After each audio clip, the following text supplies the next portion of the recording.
start with the bathrooms and bedrooms. I always start with the kitchen and downstairs. No, it's always best to start upstairs. James, there is dignity in all work. It's not the kind of work you do that gives you dignity. But I loved what it did for others as much as for me. The program was the first time in the history of this country that a black father was shown. Have you ever watched Good Times and loved Esther Rolle's role as Florida Evans?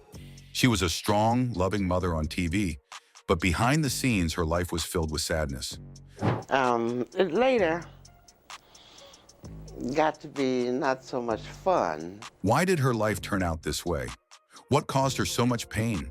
Could she have been happier if things were different? Let's take a look at the tragedy of Esther Rolle's life and how it impacted her. That's because I loved my father. He was so good to us and for us. Esther Rolle was born on November 8, 1920, in Pompano Beach, Florida. Her parents, Jonathan Rolle and Elizabeth Iris Rolle, came from the Bahamas. They were both born and raised in Nassau, which is the capital city of the Bahamas. After getting married, they moved to Florida, where Esther grew up. Esther was the 10th of 18 children, so she had a big family. Well, I don't understand. What is it about black men that you don't want to show them as fathers? Among her siblings, two other actresses, Estelle Evans and Rosanna Carter, also became well-known in the entertainment world. Esther went to Blanche Ely High School in Pompano Beach, where she graduated. After finishing high school, she went to Spelman College in Atlanta to study. Later, she moved to New York City, where she attended Hunter College for a while before transferring to the new school. She also spent some time at Yale University in New Haven, Connecticut. For many years in New York, Esther worked a regular job in the garment district, which is where clothes are made and sold. While she worked her day job, Esther became very involved in the arts. She joined a dance group called Shogolo Oloba, which was later renamed the Federal Theater African Dance Troupe. This group was focused on African dance and culture. In 1960, Esther became the director of the troupe, showing her leadership skills and passion for the arts. I must congratulate you on a wonderful performance in Rosewood. Oh, thank you. Oh, it is just absolutely noteworthy. Esther's acting career began on the stage. She made her New York stage debut in 1962 in a play called The Blacks. She was often cast in plays by Robert Hooks and the Negro Ensemble Company, a group that gave African-American actors the chance to shine. Some of the plays she appeared in were The Crucible and Blues for Mr. Charlie. These plays were important because they told powerful stories about race and life in America. One of Esther's most famous early roles was in the Broadway musical Don't Play Us Cheap, written by Melvin Van Peebles. She played the character Miss Maybelle in the 1972 show and its 1973 movie version. Esther's acting career continued to grow, and she was in many more plays and films. In 1977, she played the role of Lady Macbeth in a special version of Shakespeare's Macbeth that was influenced by Haitian culture. This production was directed by the famous Orson Welles and was performed at the Henry Street New Federal Theater in Manhattan. Esther Rolle became famous for her work in television, especially for her role as Florida Evans on the popular sitcom Good Times. The story behind the TV show Good Times is pretty unique and not like many other sitcoms. It all started with All in the Family, a show that first aired in 1971.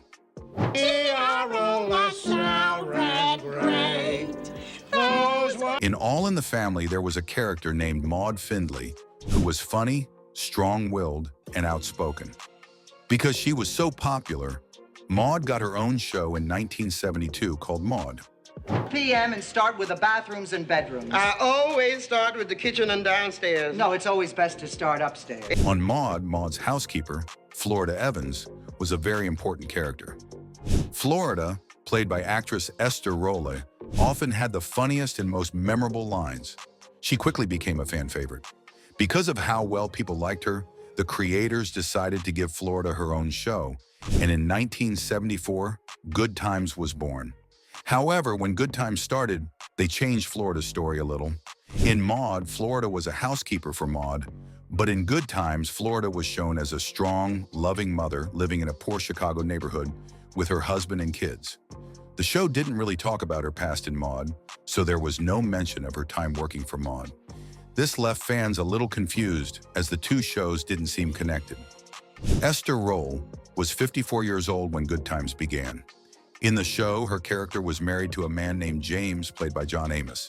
Their characters were supposed to be the same age. But here's the strange part.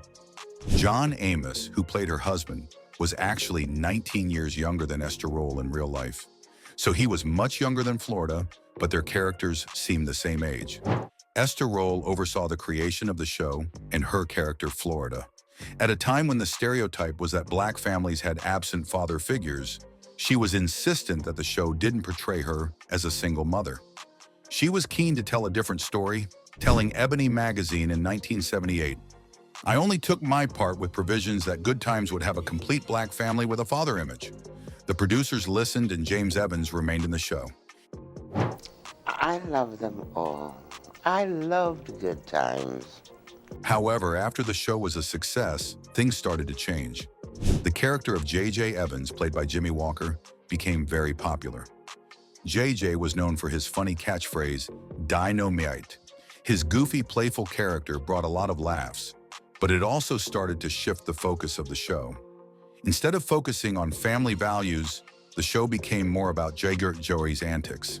I felt too much emphasis was being put on JJ and his chicken hat and saying dynamite every third page. Esther Rolle and John Amos, who played Florida's husband, James Evans, were not happy with this change. They wanted the show to stay focused on family issues, not just jokes. Rolle felt that JJ's character was becoming too silly and that it wasn't sending the right message to young Black viewers. She didn't like how his character was being made more stupid for laughs, which she felt was degrading. Rolle said in interviews that she didn't want to be part of a show that made fun of Black people, especially young Black men. She believed there needed to be a balance between humor and showing real family life. However, the producers and writers didn't agree with her, and tensions grew. Eventually, John Amos was fired from the show, and Esther Rolle decided to leave too. She didn't want to continue on a show that wasn't representing what she believed in. But I loved what it did for others as much as for me. The program was the first time in the history of this country that a Black father was shown. At the start of season 4, Good Times made a big change.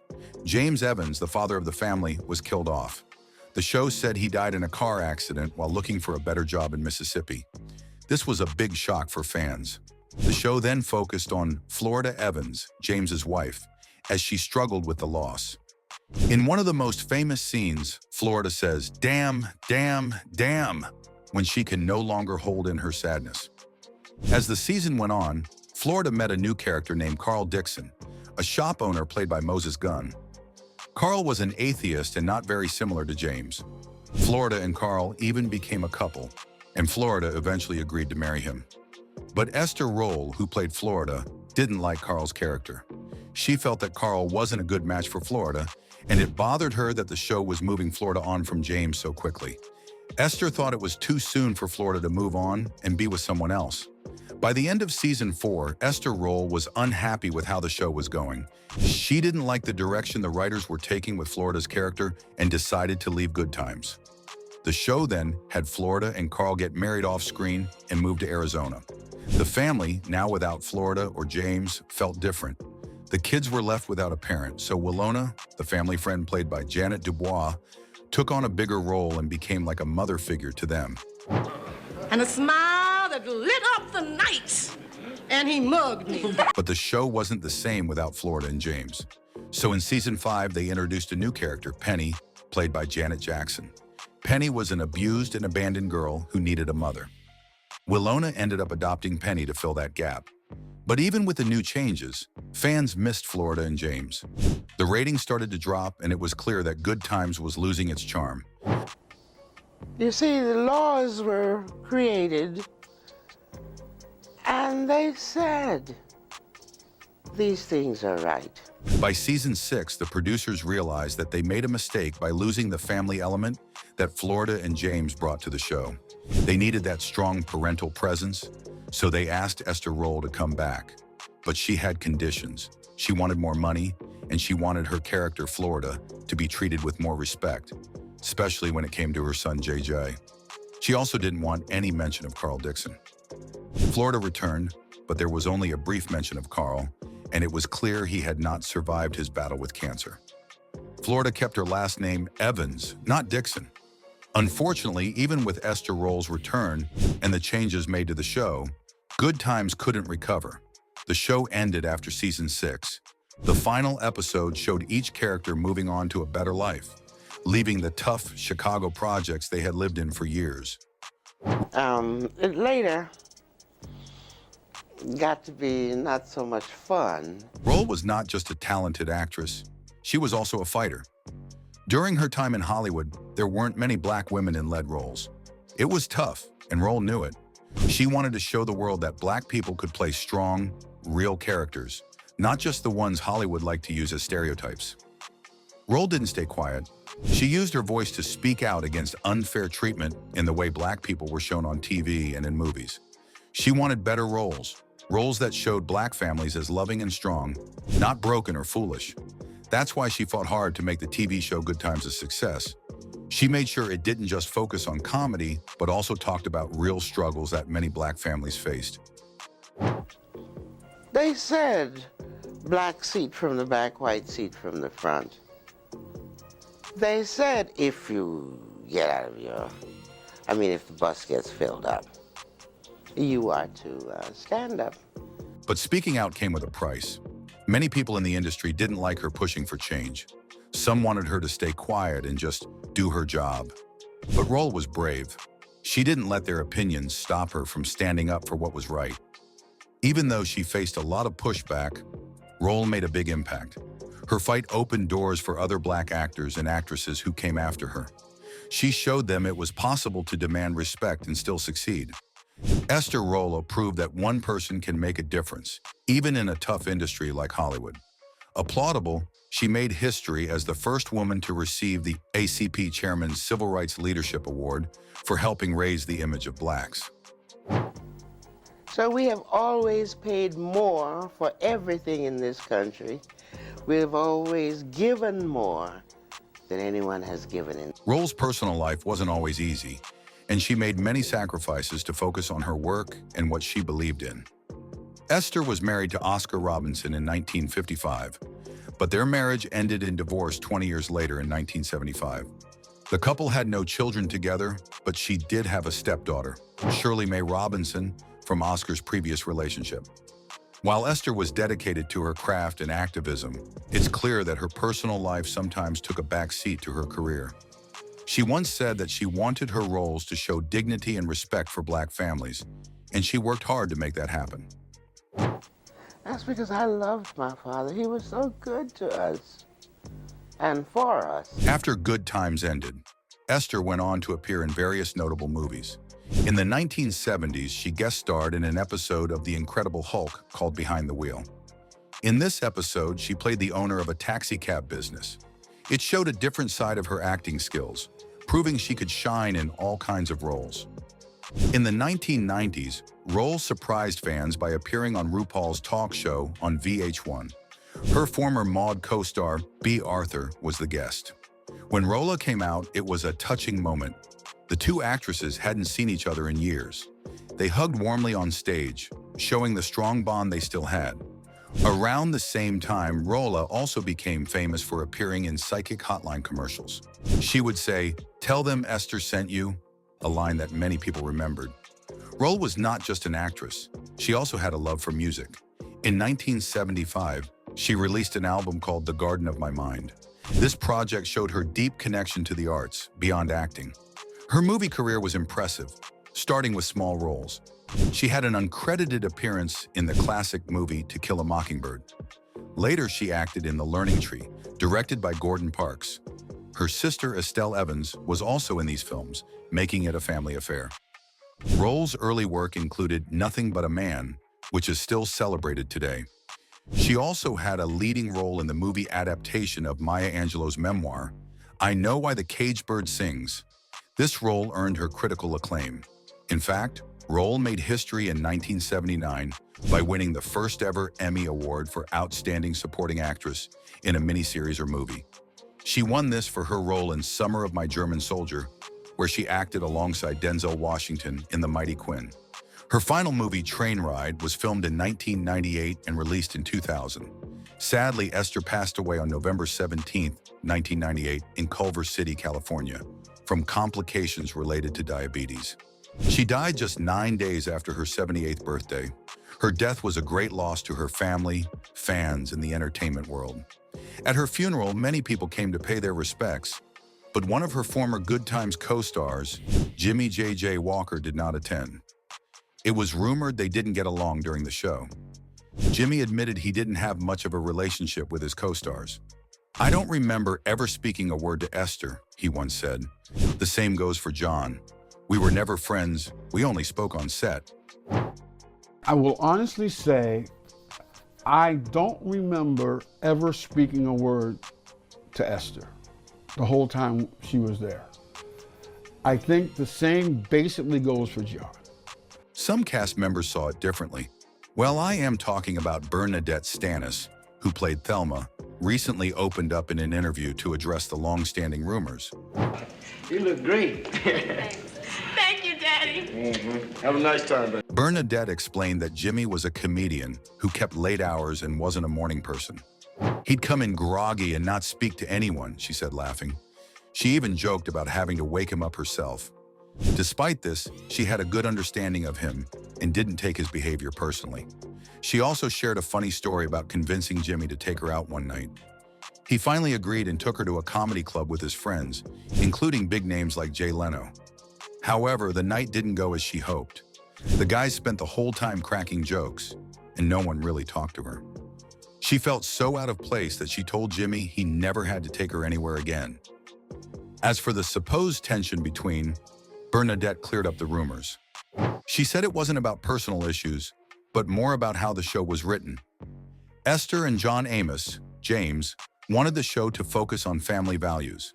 For example, in the first season, J was shown finding things, which Esther and John felt looked like stealing.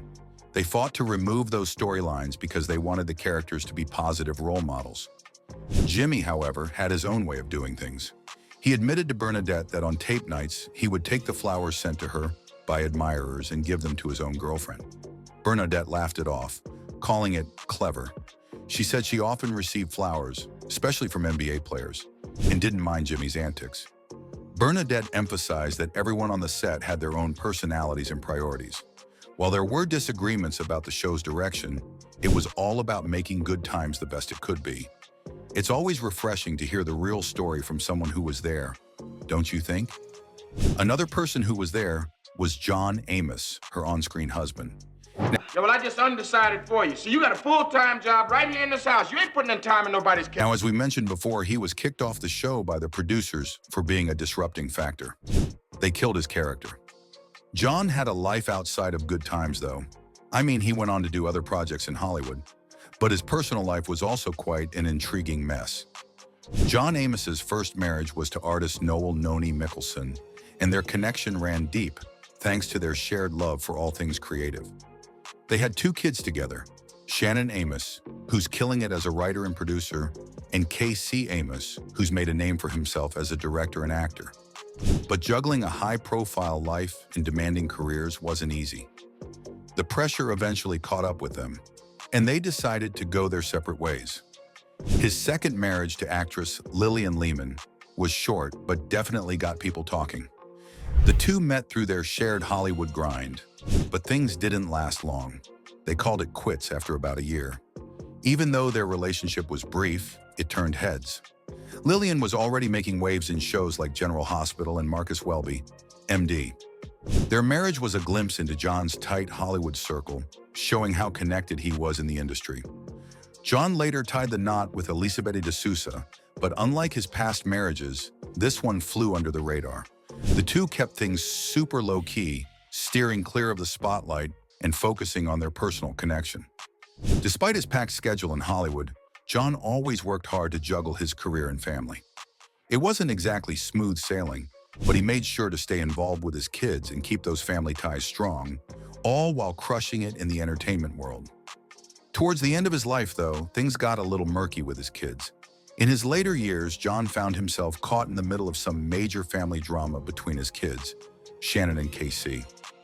In 2023, Shannon dropped some heavy accusations against KC, claiming he was mistreating their dad and mishandling his money while under his care. She even launched a GoFundMe to cover legal costs and help with their father's care. KC wasn't having it and fired back, accusing Shannon of using their dad for her own gain. The feud got messy fast, with both sides airing out family secrets and backing up their claims with receipts. Despite the back and forth, John insisted he was being taken care of by KC and that there was still love in the family, even with all the chaos. Sadly, the tension didn't ease up before his passing in August 2024, leaving the siblings still clashing over his care and legacy. Okay, now back to Esther. I must congratulate you on a wonderful performance in Rosewood. Oh, thank you. Oh, it is just absolutely noteworthy. Esther was deeply committed to her faith. She was a devout member of the African Methodist Episcopal Church and was laid to rest in her hometown of Pompano Beach, Florida. Even in her passing, she left behind an impressive legacy. Her estate was valued at over $1.7 million, which included a $400,000 home, cash, mutual funds, and other investments. She left this estate to her stepdaughter, Shirley Mae Robinson. Esther's final resting place is in the Westview Community Cemetery in Pompano Beach, Florida. This cemetery holds a special place in history. It was created in 1952 as a burial ground for Black people during a time when racial segregation was still the law in Florida. Back then, Black and white individuals couldn't even be buried in the same cemetery. Today, it stands as a reminder of the struggles and injustices people like Esther faced in their lifetimes. Another part of Esther's legacy is her old home in Pompano Beach. The house, located at 621 Northwest 3rd Avenue, has been abandoned for reasons that remain unclear. In 2021, the property was put up for sale, raising questions about its future. For many, the house is more than just a building. It's a piece of history connected to a beloved actress. Some people hope that a new owner will restore it and preserve its connection to Esther Rolle's life and work. Esther Rolle's story is one of sacrifice, strength, and purpose. She gave so much of herself to her craft and the causes she believed in. While her personal life may have been marked by challenges, her legacy continues to inspire generations. Her dedication to portraying Black families with dignity and respect has left a lasting mark on television and history.